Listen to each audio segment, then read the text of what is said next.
Hello, my friends. Welcome to my crafting corner of the world. My name is Jessica, and I'm so glad that you are here today in my favorite space.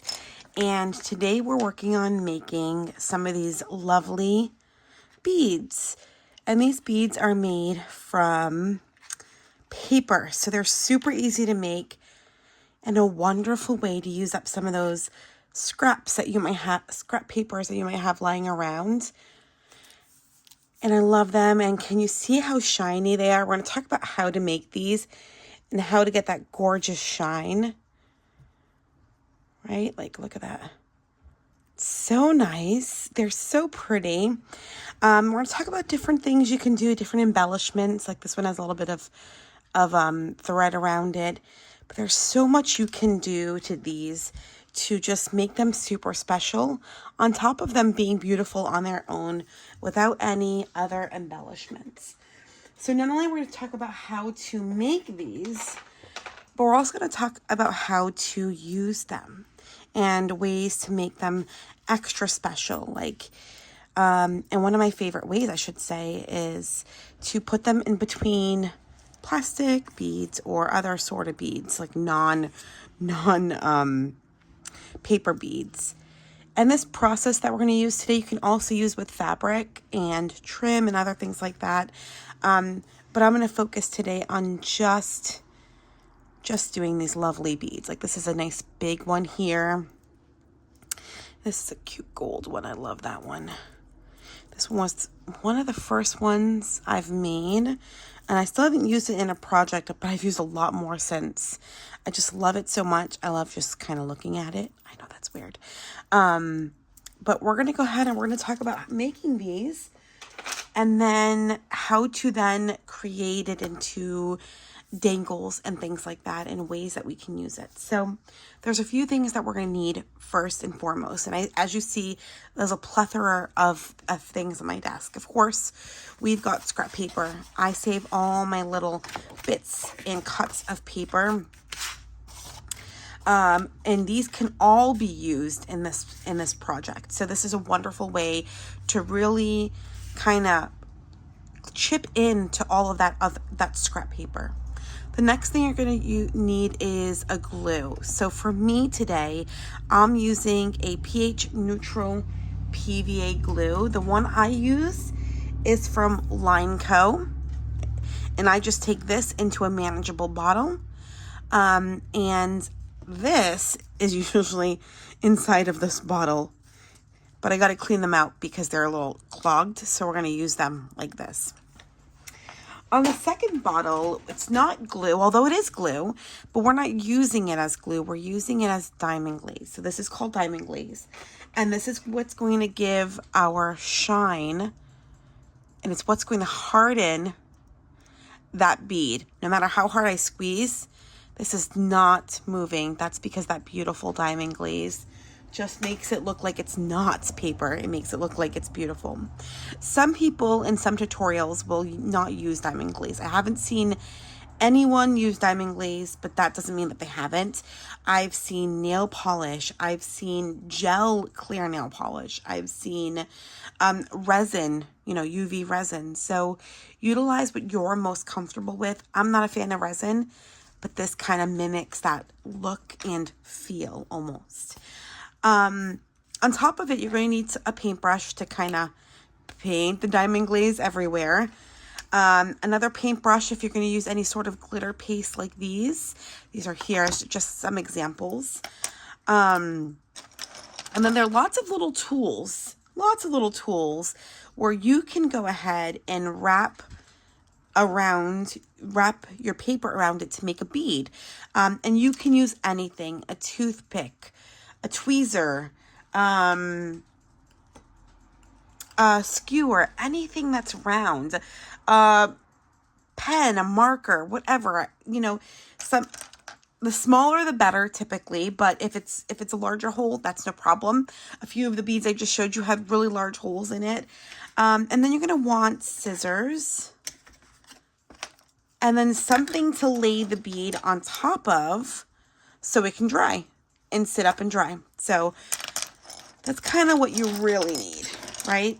But then there's some accents and things. We talked about the glitter already, but you could absolutely use some thread and some of this. You can add a little bit of this to it.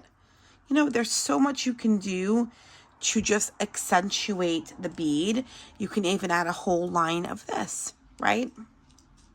On top of that, we've got a whole bead set, non-paper beads here that we can make beautiful dangles with some of these. So I'm really excited.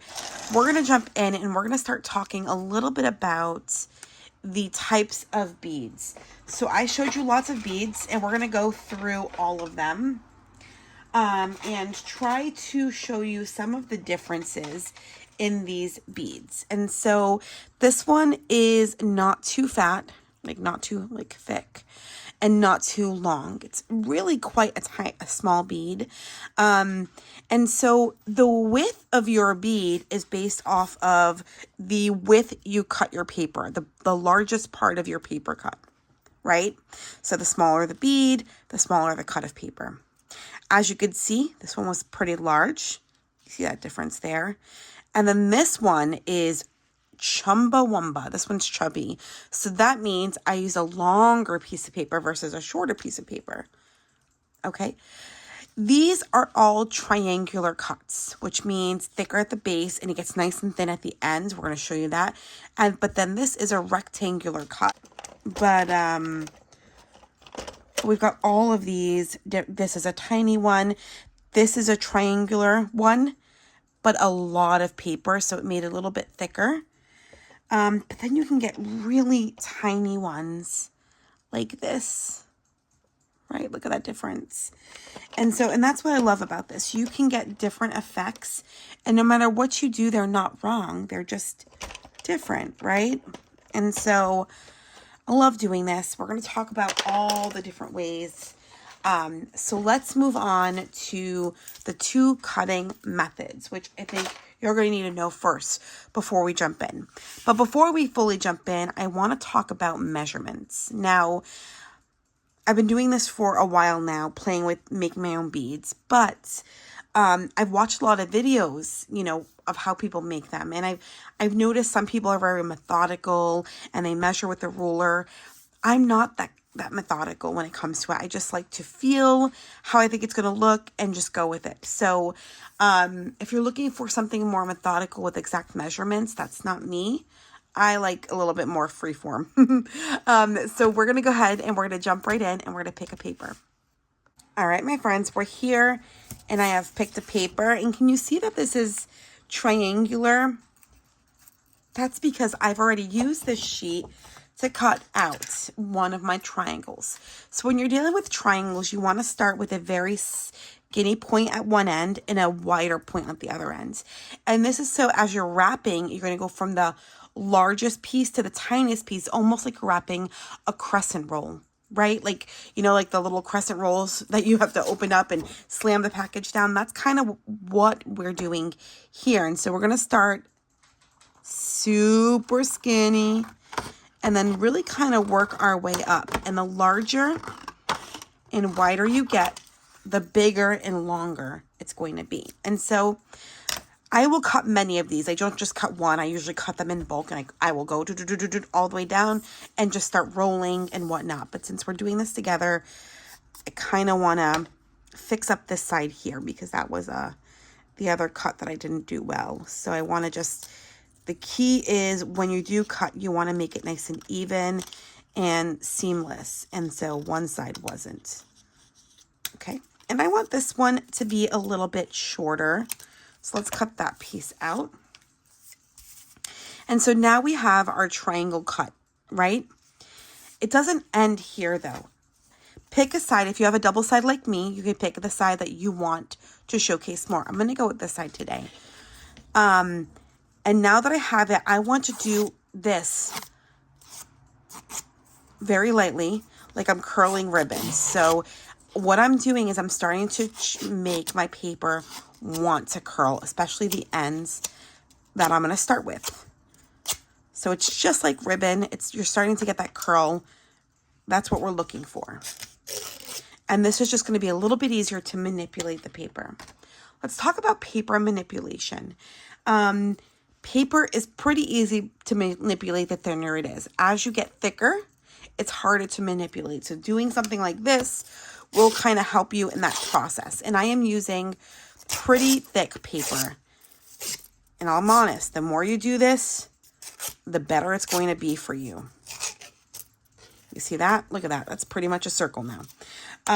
So now that I've got it where I want it, I'm going to go ahead and I'm going to pick my tool to start rolling. Now, if you don't have a tool, no worry. You could freehand it. But I have this little guy, which has 3 little picks.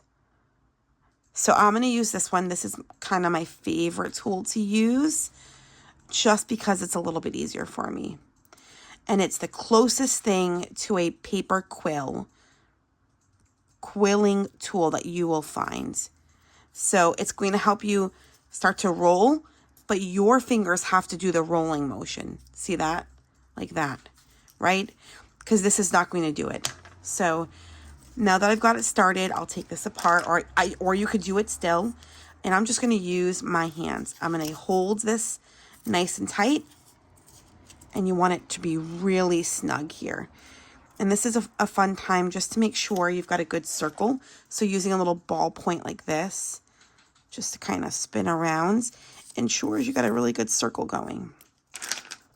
And so now it's just a matter of rolling this around. Once you get to a certain point, and I like a good amount, not just the ends, but like a good piece, I want to start using my PVA glue. Now you can use Mod Podge. You can use Elmer's glue. You could use any glue you want. I just find, whoa, that's a lot. I just find that PVA glue works best.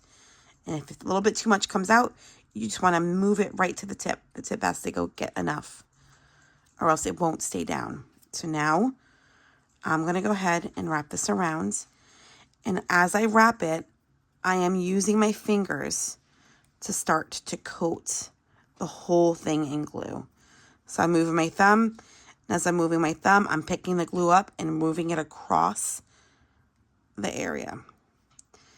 So if you've been dyeing paper like I did before, and you start doing this, you'll notice the dye on your hands may transfer to the glue. I like having a little napkin, a little wet nap near me, so I can keep my hands nice and clean as I do this. But I really want to make sure that this part, the smallest part, is really flat. And then you'll notice, because we didn't use Mod Podge throughout the whole thing to hold it, you've got wiggle room. So if you feel like, oh, this is too out, you can kind of, see, move it a little bit. But I'm happy where it is. And so we're good. And so when I'm doing a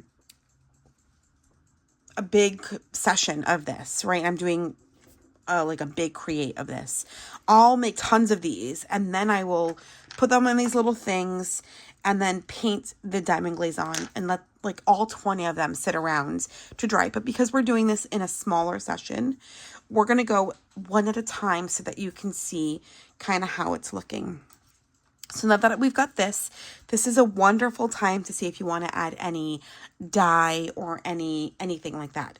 I wouldn't necessarily add any fibers like this or any linen or anything like that, but I'm talking inks and things like that. You want to do that now. For me, I'm happy with the way this is. So we're going to go ahead and we're going to pop this baby in here. Make sure it's how I want it. And then we're going to go into our diamond glaze.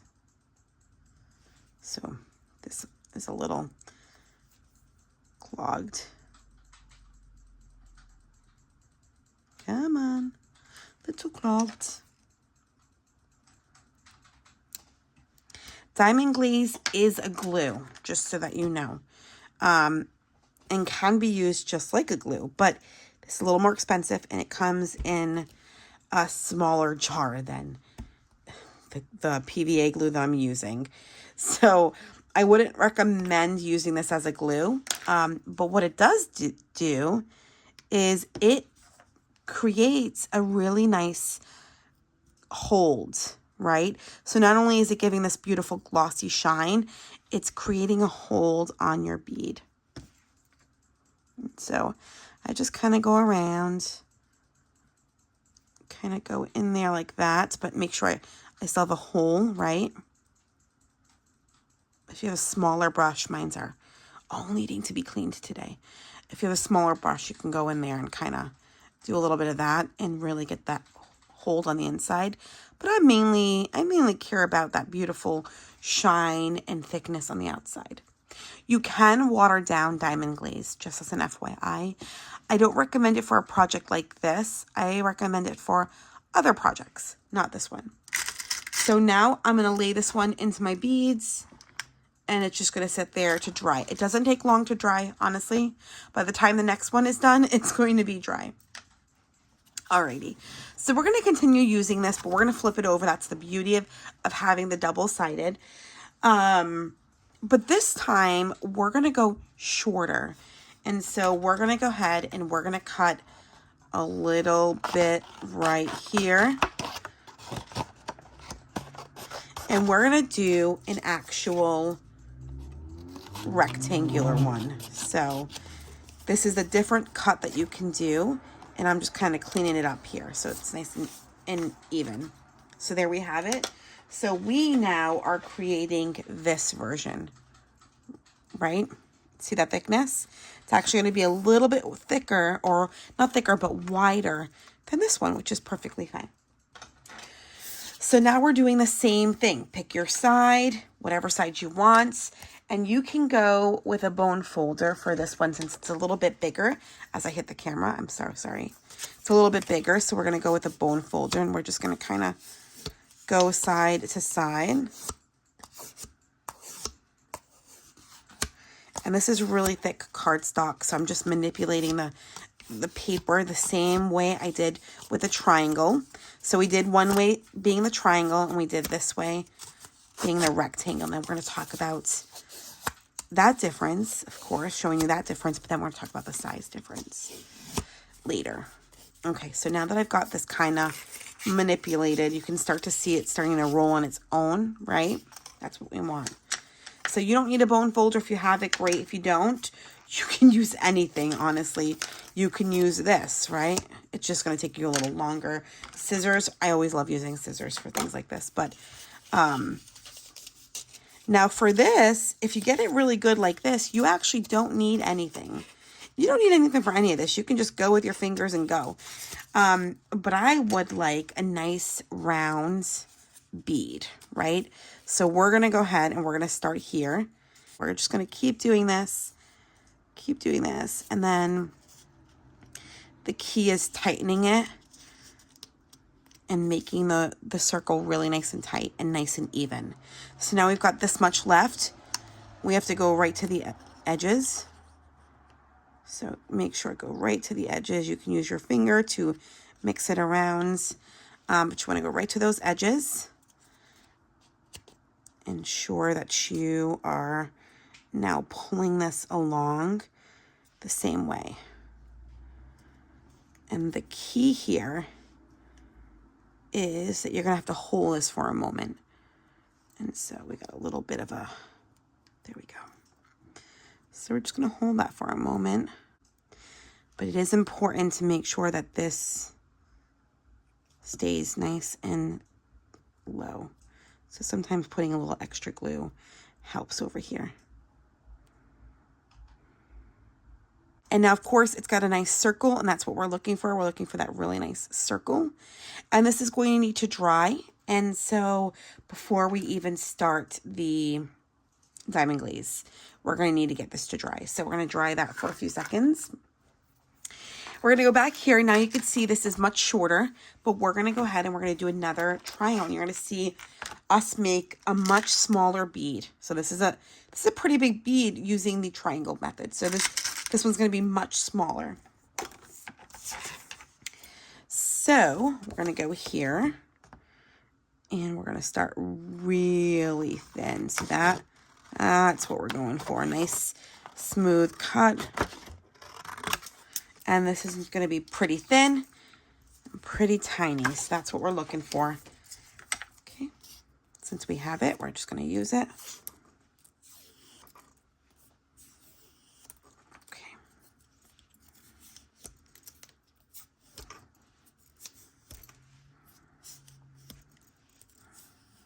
This really helps you get that.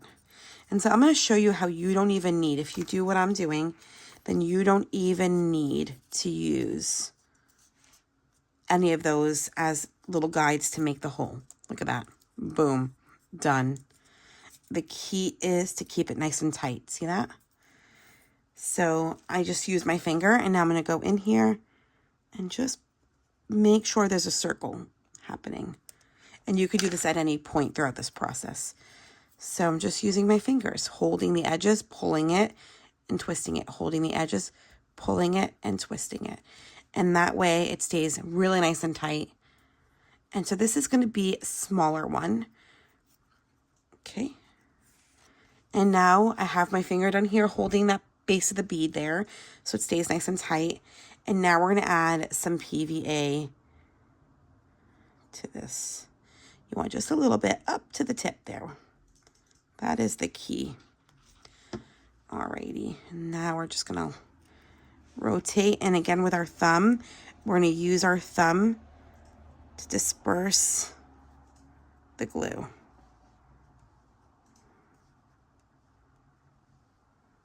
There we go. That is perfect. That's a perfect bead. I like to go in with this, and you could do anything just to kind of make sure that that circle is good. And sometimes that means squishing the bead a little bit. That's fine. There we go. See the difference? So much tinier and thinner. Still a little sticky. We're gonna leave that there. Alrighty. So before we go ahead and put any diamond glaze on it, I'm going to go ahead, set this over here, and pick up, I used the wrong brush, it's okay, pick up some of this glitter and just kind of brush it on. You can do as little or as much as you want. It's just a fun way to amp something up a little bit. And this is very sticky, so this is also going to add to like the quality. I showed you a few of the examples, right? We've got this one and this one, and now we get to do something with a little bit of pink.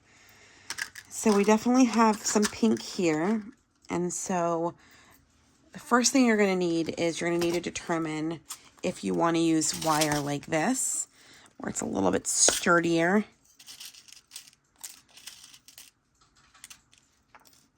Based on the size, we can only probably fit a bead or a bead and not a little bit. If not, we need to use something like this. That's going to allow us to give a little bit of adjustments to the length. And now for something like this, we've got to be careful with our bead because the hole of our bead will allow this to go right through it, right? So we need a base bead to kind of set us up here. Here we go. Let's go with a smaller bead. And we can have the same thing. We can go this one because I like the iridescence. This one, here, and here. All right, that gives us a little bit more wiggle room to create a little flip. Not a lot. Let's see if I can do it because I'm not great at this, but let's see. I'm going to have to use a small one, flip it over, kind of bring it in.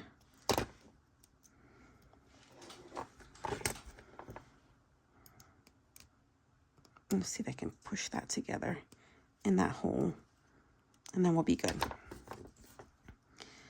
Okay. There we go. Making a little circle there. And there we are. How cute is that? And of course, I can add things to it, right? I can add jump rings and more beads and on and on and on and on and on. There's so much we can do, but we got another one done. And it is so cute. Now that I showed you the basic, let's look at how we can go ahead and mass make these, or how I mass make them when I'm doing mass make crafts. So I like to do something like this, and I've already started kind of here. So we're going to go this way, and I like to take my scissors, and I like to do a whole bunch of these varying shapes, varying sizes, varying widths. I just kind of, and once I do one side that small, because that's the wider ends, I flip it over, and I do more. And now this one's going to be a little bit bigger, right? Flip it over. Maybe I'll do this super big one. Right, so look at that. Super thin, flip it over, and then this is what I do. I play my book, and I just kind of go at it. Make a big one.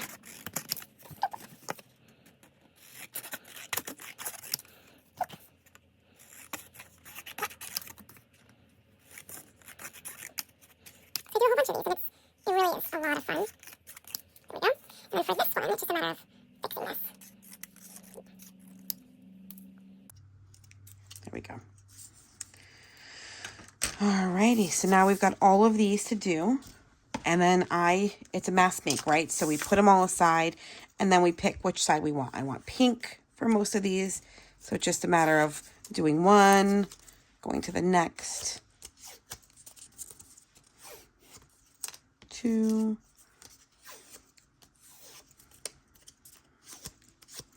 3, maybe I want a little bit of green.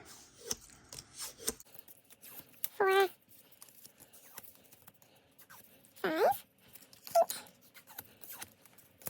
6,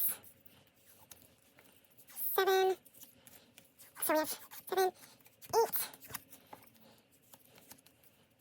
9, and 10. So we made 10 of these from the leftover piece of paper we had. And now we're going to pull that aside. I'm going to go ahead and start and just kind of keep going. And it's time to roll. So boom, boom, boom, boom, kind of type of deal. Let's go with this. Set that up. Take whatever's on my finger there. Okay. And whatever's on my brush, let's do that. I like to look down. There we go. So now my mass make dries, and I clean up the mess, right? And then once they're done, I can start making beautiful things. So this is just such a fun way to sit in front of the TV, watch maybe a show you don't particularly need to be engrossed in, and have a little bit of fun. It's a lot of fun. I did order a quilling tool from Amazon in hopes that it can help me do this even quicker and easier. So we'll find out if that'll work. I'll let you guys know how that goes. But I do hope you enjoyed this video. If you did, please give me a thumbs up. Follow me here and on Instagram at JTranCreates. Until next time, my dear friends, stay happy, stay healthy, and stay crafty. Bye.